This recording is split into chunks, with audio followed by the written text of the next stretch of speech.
Pada abad keempat Hijriah merupakan masa yang paling gelap dalam sejarah Islam. Di kalangan muslimin, umat terpecah-pecah menjadi beberapa kelompok. Di antaranya Sunni, Syiah, Khawarij, Mu'tazilah, dan lain-lainnya. Belum lagi datangnya kelompok Zanji di Basrah yang banyak menimbulkan kekacauan dan kerusakan di segala bidang. Disebutkan bahwa ketika terjadi serangan dari kelompok Zanji, ribuan warga Basrah terbunuh dalam tiap harinya, ditambah lagi kehadiran kaum Qoromito pada tahun 310 Hijriah yang telah menjadikan kota Basrah semakin mencekam. Pada masa itu, sejarah mencatat bahwa pada tahun 930 Masehi kaum Qoromito masuk dan menyerang kota suci Mekah. Bahkan Hajar Aswad berhasil dijebol dan dirampok dari tempat asalnya dan berada di tangan kaum Qoromito selama 23 tahun. Suasana Mekah dan Madinah saat itu sangat mencekam. Pembunuhan terjadi di berbagai kota penjuru. Dalam keadaan seperti itulah, Al-Imam Ahmad Al-Muhajir meninggalkan tanah kelahirannya untuk menyelamatkan akidahnya serta bagi generasi keturunan berikutnya.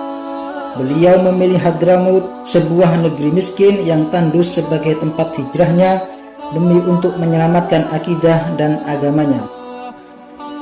Al-Imam Ahmad Al-Muhajir merupakan sesepuh dari seluruh keturunan Ba'alawi. Beliau memiliki jasa yang sangat besar bagi semua anak cucunya, sebab beliau rela meninggalkan tanah air dan kekayaannya untuk menyelamatkan akidah dari orang-orang yang tidak bertanggung jawab. Ketika masuk ke Hadramaut, beliau melalui arah negeri Yaman. Beliau menggunakan metode dakwah dengan akhlak yang lembut dan luas. Tidak sedikit dari kaum Khawarij yang dulunya bersifat brutal, akhirnya menyatakan taubat di hadapan beliau. Menurut sumber sejarah yang sahih dikatakan bahwa madhab Khawarij merupakan madhab yang paling banyak dianut masyarakat di Hadramaut kala itu. Mereka saling berebut pengaruh dengan kelompok Zaidiyah. Namun dengan keluasan ilmu dan keberanian Al-Imam Ahmad Al-Muhajir, beliau berhasil mengajak para pengikut Khawarij untuk menganut madhab Syafi'i dalam fikih dan Ahlus Sunnah wal Jamaah dalam akidah. Dan sebelum abad 7 Hijriah berakhir, madhab Khawarij telah terhapus secara menyeluruh dari Hadramaut dan madhab Ahlus Sunnah wal Jamaah diterima oleh seluruh penduduknya. Di Hadramaut sendiri, akidah dan madhab Imam Ahmad Al-Muhajir adalah Sunni Syafi'i, dan ini terus berkembang sampai sekarang tanpa berkurang sedikit pun. Hadramaut kini menjadi kiblat kaum Sunni yang ideal, terutama bagi kaum Alawiyin, karena kemutawatiran sanad serta kemurnian agama dan akidahnya.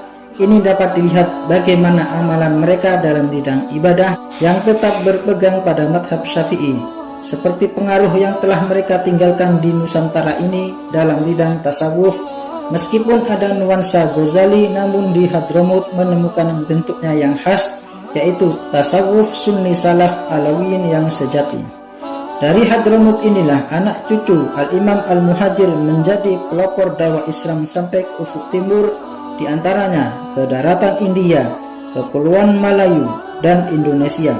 Juga ada yang ke daerah Afrika seperti Ethiopia sampai Kepulauan Madagaskar. Dalam berdakwah, mereka tak pernah bergeser dari asas keyakinannya yang berdasarkan Al-Quran, As-Sunnah, Ijma' dan Qiyas. Profesor Dr. Hamka mengatakan, tidak layak untuk tidak mengetahui bahwa Alawiyin Hadramaut berpegang teguh pada madhab Syafi'i. Bahkan yang mengokohkan madhab ini di Indonesia, khususnya di tanah Jawa, adalah para ulama Alawiyin Hadramaut.